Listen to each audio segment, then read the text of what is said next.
ಎಷ್ಟೇ ಕಾನೂನುಗಳು ಬಂದ್ರು, ಅದೆಷ್ಟೇ ಹೋರಾಟಗಳು ನಡೆದ್ರು ದಲಿತರಿಗೆ ಅನ್ಯಾಯ ಆಗ್ತಲೇ ಇದೆ.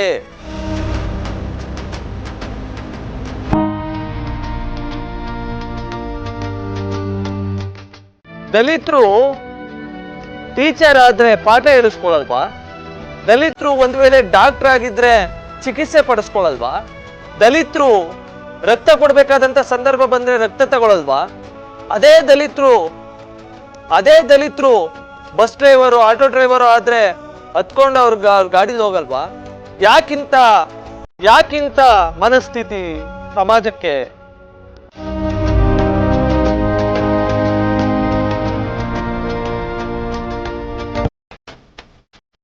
ಎಸ್ ವೀಕ್ಷಕರೇ, ಯಾಕಿಷ್ಟು ಆಕ್ರೋಶ ಭುಗಿಲೇಳ್ತಾ ಇದೆ ಅಂದ್ರೆ ಇನ್ನು ನಾವ್ ಎಲ್ಲಿದ್ದೀವಿ? ಅಂಬೇಡ್ಕರ್ ಕೊಟ್ಟಂತ ಸಂವಿಧಾನದ ಅಡಿಯಲ್ಲಿ ಯಾವ ರೀತಿಯಾಗಿ ಬದುಕ್ತಾ ಇದ್ದೀವಿ? ಪ್ರಜಾಪ್ರಭುತ್ವದಲ್ಲಿ ಯಾವ ರೀತಿಯಾಗಿ ಬದುಕ್ತಾ ಇದ್ದೀವಿ? ಇಂತಹ ಕೀಳು ಮಟ್ಟದ ಮನಸ್ಥಿತಿ ಯಾಕೆ ಬಂದಿದೆ? ಇದೆಲ್ಲವೂ ಕೂಡ ಬಹಳ ಮುಖ್ಯವಾದಂತ ವಿಚಾರ ಆಗುತ್ತೆ. ಯಾಕಪ್ಪ ಅಂದ್ರೆ ಒಂದು ಶಾಲೆಗೆ ಅಡುಗೆ ಸಿಬ್ಬಂದಿ ದಲಿತ ಮಹಿಳೆ ಆಗಿದ್ದಂತ ಕಾರಣದಿಂದಾಗಿ ಇಡೀ ಶಾಲೆಯ ಮಕ್ಕಳು ಆ ಶಾಲೆಯನ್ನ ತೊರಿತಾ ಇದ್ದಾರೆ ಅಂದ್ರೆ ಇನ್ನೆಷ್ಟು ಮಟ್ಟಿಗೆ ಸವರ್ಣೀಯರ ಒಂದು ದರ್ಪ ಜಾಸ್ತಿ ಆಗ್ತಾ ಇದೆ, ಇನ್ನೆಷ್ಟು ಮಟ್ಟಿಗೆ ಸವರ್ಣೀಯರು ಇನ್ನೂ ಕೂಡ ದಲಿತರ ಮೇಲೆ ದೌರ್ಜನ್ಯವನ್ನ ಎಸಗ್ತಾ ಇದ್ದಾರೆ, ಇನ್ನೆಷ್ಟು ಮಟ್ಟಿಗೆ ಅವ್ರನ್ನ ಅವಮಾನಕ್ಕೆ ಈಡು ಮಾಡ್ಕೊಡ್ತಾ ಇದ್ದಾರೆ. ಚಾಮರಾಜ ತಾಲೂಕಿನ ಒಮ್ಮ ಗ್ರಾಮ ಸರ್ಕಾರಿ ಹಿರಿಯ ಪ್ರಾಥಮಿಕ ಶಾಲೆ 2024-25ನೇ ಸಾಲಿನಲ್ಲಿ 22 ವಿದ್ಯಾರ್ಥಿಗಳು ಶಾಲೆಗೆ ಹಾಜರಾಗಿರ್ತಾರೆ. ಅಲ್ಲಿ ಕೆಲಸ ಮಾಡೋದಕ್ಕೆ, ಅಡುಗೆ ಮಾಡೋದಕ್ಕೆ ಸಿಬ್ಬಂದಿ ಇರಲ್ಲ. ಆ ಒಂದು ಅರ್ಜಿಯನ್ನ ಕಾಲ್ ಫಾರ್ಮ್ ಮಾಡ್ತಾರೆ, ಆಹ್ವಾನಿಸ್ತಾರೆ ಅರ್ಜಿಗಳನ್ನ. ಒಂದು 10-15 ಅರ್ಜಿ ಬರ್ತವೆ. ಆ ಸಂದರ್ಭದಲ್ಲಿ ದಲಿತ ಮಹಿಳೆಗೆ ಅದೊಂದು ಚಾನ್ಸ್ ಸಿಗುತ್ತೆ ಅಡುಗೆ ಮಾಡುವಂತ ಒಂದು ಅವಕಾಶ. ಅವಳು ಬಡ ಹೆಣ್ಮಗಳು, ಬಡ ಮಹಿಳೆ, ಆಕೆಗೆ ಈ ಕೆಲಸ ಸಿಗುತ್ತೆ. ಆ ಕೆಲಸವನ್ನ ಮಾಡೋದಕ್ಕೆ ಬಂದಂತ ಸಂದರ್ಭದಲ್ಲಿ ಇಡೀ ಶಾಲೆಯ ಒಬ್ಬ ವಿದ್ಯಾರ್ಥಿ ಬಿಟ್ಟು ಇನ್ನು 21 ವಿದ್ಯಾರ್ಥಿಗಳು ಕೂಡ TC ತೆಗೆದುಕೊಂಡು ಬೇರೆಡೆ ಹೋಗ್ತಾರೆ. ಕಾರಣ ದಲಿತ ಮಹಿಳೆ ನಮಗೆ ಅಡುಗೆ ಮಾಡೋದಕ್ಕೆ ಬಂದಿದ್ದಾರೆ ಅನ್ನುವಂಥದ್ದು. ಅದು ಮಕ್ಕಳಿಗೆ ಗೊತ್ತಿಲ್ಲ, ಪೋಷಕರು. ಮಕ್ಕಳಿಗೆ ಏನ್ರಿ ಗೊತ್ತಾಗುತ್ತೆ ಪಾಪ? ಮಕ್ಕಳೇನ್ರಿ ಮಾಡಿದ್ದಾರೆ? ಪೋಷಕರು, ಸವರ್ಣೀಯರು. ನಾಚಿಕೆ ಆಗ್ಬೇಕು ಸಮಾಜಕ್ಕೆ, ನಾಚಿಕೆ ಆಗ್ಬೇಕು ಅವ್ರ ಜನ್ಮಗಳಿಗೆ. ಅದೇ ಟೀಚರ್ಗಳು ದಲಿತರ ಇದ್ರೆ, ದೊಡ್ಡ ದೊಡ್ಡ MBBS ಇಂಜಿನಿಯರ್ಗೆ ಹೋಗ್ಬೇಕಾದ್ರೆ ಕಾಲೇಜ್ಗಳಲ್ಲಿ ದಲಿತ ಟೀಚರ್ಗಳಿದ್ರೆ ಯಾಕೆ ನಿಮ್ಮ ಮಕ್ಕಳಿಗೆ ಫೀಸ್ ಕಟ್ಟಿರ್ತೀರಲ್ಲ, ಲಕ್ಷಾಂತರ ರೂಪಾಯಿ ಫೀಸ್ ಕಟ್ಟಿಸಿರ್ತೀರಲ್ಲ, ಅದು ಕಳಿಸ್ತೀರಾ ದಲಿತರಾದ್ರೇನು ಯಾರಾದ್ರೇನು ಅಂತ.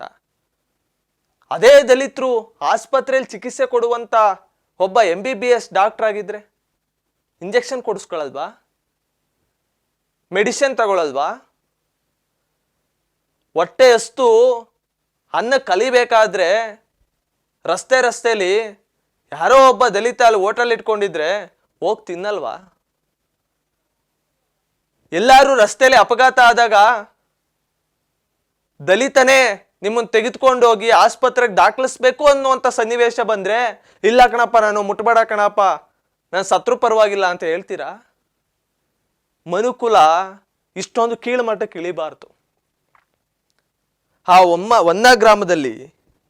ಒಮ್ಮ ಗ್ರಾಮದ ಸರ್ಕಾರಿ ಹಿರಿಯ ಪ್ರಾಥಮಿಕ ಶಾಲೆಯಲ್ಲಿ ಈ ರೀತಿಯಾದಂಥ ಒಂದು ಘೋರ ಒಂದು ಸನ್ನಿವೇಶ ನಡೆಯುವಂಥದ್ದು.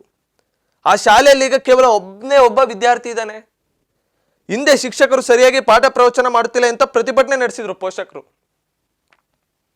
ಇದೆಲ್ಲದೂ ಒಂದು ಕಡೆ ಆದ್ರೆ ದಲಿತ ಮಹಿಳೆ ಅಡುಗೆ ಮಾಡೋದಕ್ಕೆ ಬಂದಿದ್ದಾಳೆ ಅನ್ನೋ ಒಂದೇ ಒಂದು ಕಾರಣಕ್ಕೆ ನೀವು ಶಾಲೆ ತೋರಿಸ್ತೀರಾ ಮಕ್ಕಳನ್ನ ಅಂದ್ರೆ ಮಕ್ಕಳಿಗೆ ಇನ್ನೆಷ್ಟು ಮಟ್ಟಿಗೆ ವಿಷ ಬೀಜ ಬಿತ್ತಿಸ್ತಾ ಇದ್ದೀರಾ? ಇವತ್ತು ಯಾವ ರೀತಿಯಾಗಿ ನಡೀತಾ ಇದೆ ಸಮಾಜ? ಇವತ್ತು ಸರ್ಕಾರಗಳು ಅವೇ ಮಾಡ್ತಾ ಇದೆ ನೋಡಿ. ಅಟ್ರಾಸಿಟಿ ಅನ್ನುವಂಥ ಒಳ್ಳೆ ಸ್ಟ್ರಾಂಗ್ ಇರೋ ಕಾನೂನುಗಳು ಬಂದರೂ ಕೂಡ ಸವರ್ಣೀಯರು ಏನು ಮಾಡ್ತಾ ಇದ್ದಾರೆ? ಇದನ್ನೇ ಮುಂದುವರಿಸ್ತಾ ಇದ್ದಾರೆ. ಹಳ್ಳಿಗಳಲ್ಲೂ ಕೂಡ ಇವತ್ತು ದಲಿತರಿಗೆ ಇದೇ ರೀತಿಯಾಗಿ ಅವಮಾನ, ದೌರ್ಜನ್ಯಗಳು ನಡೀತಾ ಇದ್ದಾವೆ.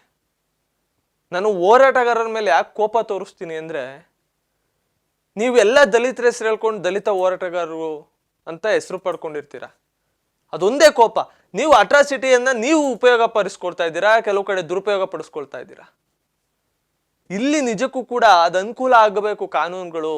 ಇದು ನಿಮ್ಮ ಹೋರಾಟಗಳು ನಿಜಕ್ಕೂ ಇಲ್ಲಿ ಬರಬೇಕು, ಇಲ್ಲಿ ಆಗಬೇಕು ಹೋರಾಟಗಳು.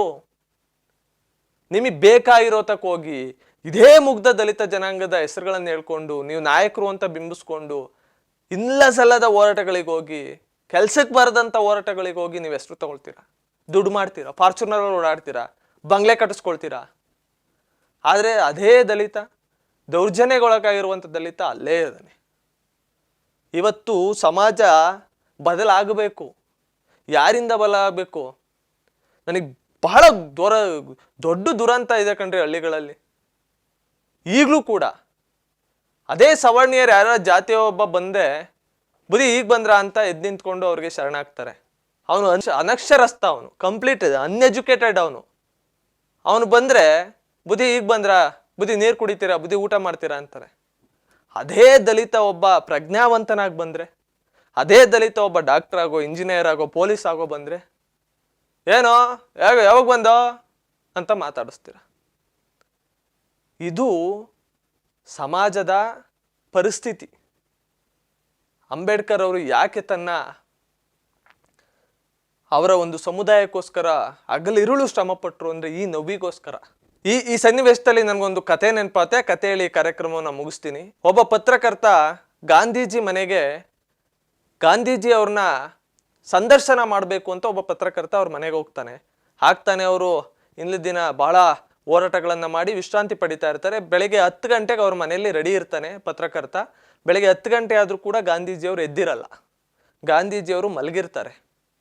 ಅವನು ಸ್ವಲ್ಪ ಹೊತ್ತು ಕಾಯ್ತಾನೆ, ಗಾಂಧೀಜಿಯವರು ಎದ್ದೇ ಹೇಳಲ್ಲ, ಗಾಂಧೀಜಿಯವರು ಮಲಗೇ ಇರ್ತಾರೆ. ಆಗ ಆಚೆ ಬರ್ತಾನೆ.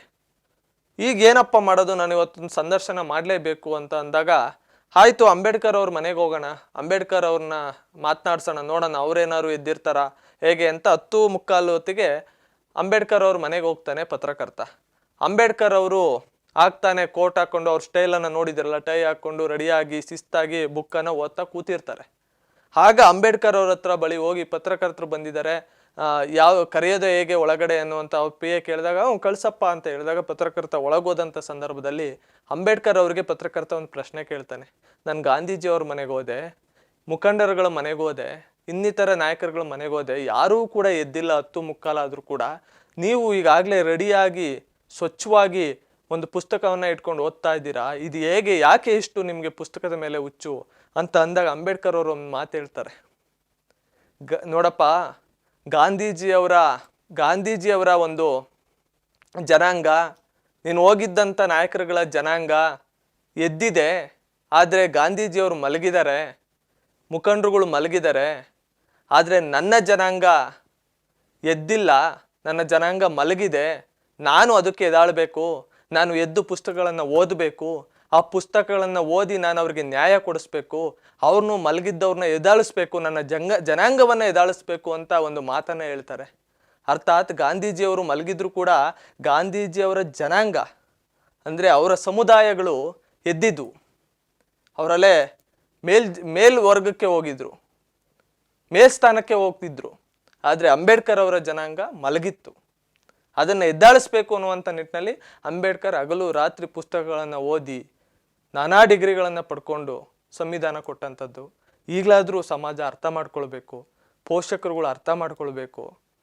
ಮಕ್ಕಳಿಗೆ ವಿಷ ಬೀಜ ಬಿತ್ತಬೇಡಿ. ಹಳ್ಳಿಗಳಲ್ಲಿ ಇದು ಕಂಪ್ಲೀಟಾಗಿ ನಾಶ ಆಗಬೇಕು. ಒಬ್ಬೊಬ್ಬರು ಅರ್ಥ ಮಾಡ್ಕೊಳ್ಳಿ, ಇದು ಒಳ್ಳೆಯದಲ್ಲ, ಒಳ್ಳೆ ಬೆಳವಣಿಗೆ ಅಲ್ಲ ಅಂತೇಳಿ ಕಾರ್ಯಕ್ರಮ ಮುಗಿಸ್ತಾ ಇದ್ದೀನಿ. ನೋಡ್ತಾ ಇರಿ ಅಮೋಕ್ ಟಿವಿ, ಎಂದೆಂದಿಗೂ ನಿಮ್ಮೊಂದಿಗೆ. ಅಮೋಕ್ ಟಿವಿ ಎಂದೆಂದಿಗೂ ನಿಮ್ಮೊಂದಿಗೆ.